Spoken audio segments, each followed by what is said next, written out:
Continuing on with our positional rankings, today we're going to be looking at the top 10 second basemen. Pretty simple concept here. Now let's get right into the video. Starting things off at number 10, I have Kolten Wong of the Seattle Mariners. Wong is the type of player who can hit for some power, steal some bases, and gives you really good defense. Last year with the Brewers in 134 games, he hit .251 to go along with 15 home runs, 17 stolen bases, a .770 OPS, and a 3.1 WAR. Now I mentioned he's very good defensively over at second base, and last year he wasn't necessarily great as he had -1 defensive run saved, but throughout his career he's been a wizard over at second base.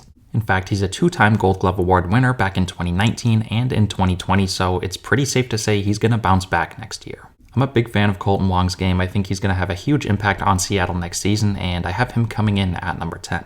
Moving on, at number 9, I have Gleyber Torres of the New York Yankees. Torres was once a top prospect with immense hype surrounding his name, and in his rookie season back in 2018, he lived up to the hype as he hit 24 home runs in only 123 games. And in his sophomore season, he was even better, hitting 38 home runs. But 2020 and 2021 weren't so friendly to Torres as he was just not nearly as productive as he was in his first 2 big league seasons. But last year, he bounced back and quietly had a really good season.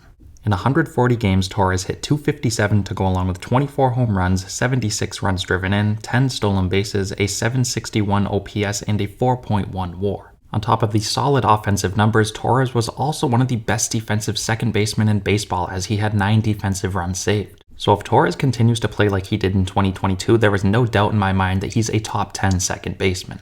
Moving on, at number 8, I have Jake Cronenworth of the San Diego Padres. Cronenworth is just a reliable player who is extremely consistent in the middle of San Diego's order.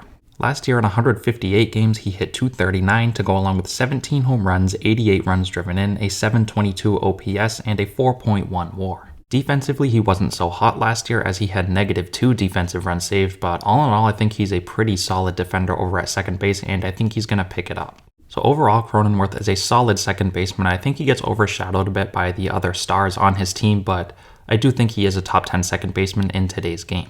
Getting on to number 7, I have Ozzie Albies of the Atlanta Braves. Albies missed a good chunk of last season, and people seem to forget just how good he is. Last season, he only played in 64 games where he hit .247 with 8 home runs, a .703 OPS, and a .9 WAR. So I understand he was not productive when on the field last year, but I also don't think he was necessarily healthy. If he can get back to his 2021 production where he had 30 home runs and stole 20 bases, I think he is definitely a top 10 second baseman, and I think he can easily be top 5.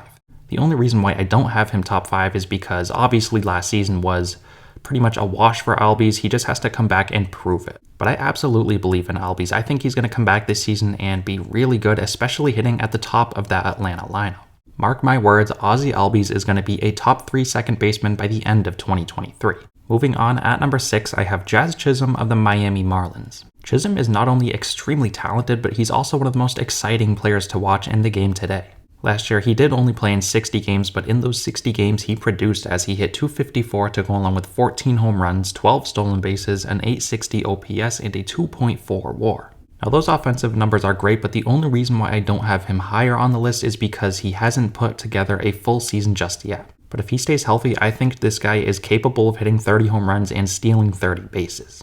Now in terms of defense, he's pretty solid. He had 2 defensive runs saved last year. I don't think he's necessarily a Gold Glove second baseman, but I do think he is above average. Chisholm has superstar potential, and if he stays healthy in 2023, look out.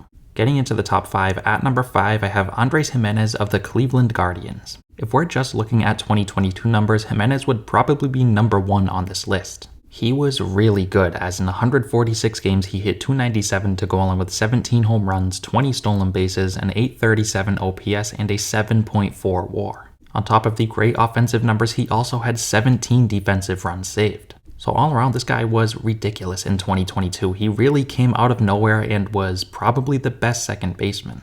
Now, I don't have him higher on the list because, like I just said, last year was a breakout season for him. He never really did too much before last season. But Gimenez is still extremely young, and I have reason to believe that he's going to continue to play very well going forward. So if he continues to play like this, he's definitely going to move his way up the list. At number 4, I have Jeff McNeil of the New York Mets. Ever since getting called up a few years back, McNeil has been one of the best contact hitters in baseball, and that just seems to go so unnoticed. Last year, he won the NL batting title where in 148 games he hit .326 to go along with 9 home runs, 62 runs driven in, an .836 OPS, and a 5.7 WAR. He's also got great range and a great glove over at second base as he had 5 defensive runs saved. So McNeil may not be your typical home run hitting superstar type player, but he always seems to find his way on base, and that's one of the most valuable things you can do. McNeil is all around a great second baseman, and I have him coming in at number 4. At number 3, I have Tommy Edman of the St. Louis Cardinals. I know Edman plays all around the diamond, but last year he did play the majority of his games at second base. And he was great, as in 153 games he hit .265 to go along with 13 home runs, 32 stolen bases, a 725 OPS, and a 6.4 WAR. And defensively, he's one of the best in baseball, as last year he had 18 defensive runs saved. So when you can play all around the diamond, hit 15 home runs, steal 30 plus bases, and play Gold Glove defense, you're going to be one of the best at what you do. Edman is really, really good. I think he gets overshadowed by fellow stars in Paul Goldschmidt and Nolan Arenado, but he's one of the best. Moving on, at number 2, I have Jose Altuve of the Houston Astros. Altuve has been one of the best second basemen in baseball for a very long time, and last year he reminded everyone that he is still great. In 141 games, he hit .300 to go along with 28 home runs, 18 stolen bases, a 921 OPS, and a 5.1 WAR. Now, the one flaw in his game at this point in his career is his defense. He had negative 15 defensive runs saved last season, so he was one of the worst defensive second basemen. But offensively, he's still as good as it gets. He was consistently producing last year for Houston, and he was a big reason why they won the World Series. Unfortunately, with Altuve, there's always going to be cheating allegations surrounding his name, but even without any of that stuff, he is still elite. He's still one of the best in the business, and I have him coming in at number 2. And finally, getting on to the number 1 spot, the best second baseman in baseball today, I have Marcus Semien of the Texas Rangers. Semien quietly had a very good season last year, but he did get off to an extremely slow start. In fact, he didn't hit his first home run as a Texas Ranger until May 28th. But once he got hot, he stayed hot. He played in 161 games where he hit .248 to go along with 26 home runs, 83 runs driven in, 25 stolen bases, a 733 OPS, and a 5.9 WAR. He continued his stellar defense over at second base as he had 10 defensive runs saved on the year. It was definitely a step down from his monster 2021 season, but when you take into account how hot he played most of the season, it was extremely impressive. Semien has everything you want in a second baseman, and I have him coming in as this year's number 1 second baseman. Also want to give a quick shout out to a couple players who just missed out on the list in Jorge Polanco, Brandon Lau, and Brendan Rodgers. Also, if you guys haven't seen my top 10 catchers and first basemen, I'll link those down in the description as well. And lastly, I want to thank you guys again so much for watching and continuing to support, and I'll see you next time.